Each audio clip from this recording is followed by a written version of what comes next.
अस्सलाम वालेकुम दोस्तों। सोशल मीडिया पे ये वीडियो आते ही आग की तरह फैल गई है, जिसमें आप देख सकते हैं कि एक खातून आजिम हज के दौरान शैतान को कंकरियां मार रही थी, लेकिन बीच में एक और आजिम आ जाता है और उस खातून आजिम की तमाम तर कंकरियां उस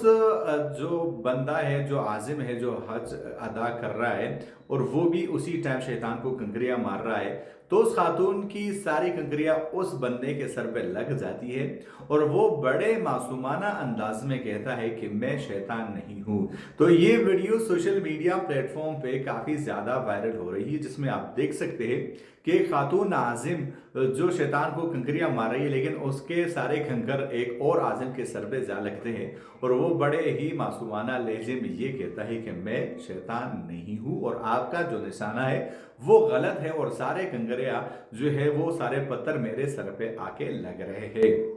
साथ में बात करने वाले हैं सऊदी वजारत दाखिला की जानिब से एक इम्पोर्टेंट अपडेट जारी हुआ है और ये बताया गया है कि इस साल 2026 हज में किसी भी तरह का बड़ा हादसा पेश नहीं आया है और सऊदी अरबिया का साल 2026 का हज सक्सेसफुल रहा है। लेकिन साथ में बात करने वाले हैं सऊदी जवाजात का एक इम्पोर्टेंट अपडेट। आज़मीन हज का पहला प्रवास जद्दा एयरपोर्ट से उड़ान भर चुका है और अपने मंजिल की तरफ रवाना हो चुका है और आज़मीन की ये पहली परवाज़ थी जो कि जद्दा इंटरनेशनल एयरपोर्ट से अपने डेस्टिनेशन के लिए फ्लाई कर चुकी है। सऊदी अरब के तमाम तरह ऑफिशियल अपडेट्स के चैनल को सब्सक्राइब कर लीजिए ताकि जो भी नई अपडेट आए आपको नोटिफिकेशन आपके मोबाइल फोन पर आपको मिल सके। मैं मिलता हूं आपसे एक नए वीडियो के साथ, तब तक ले दीजिए इजाजत। अल्लाह।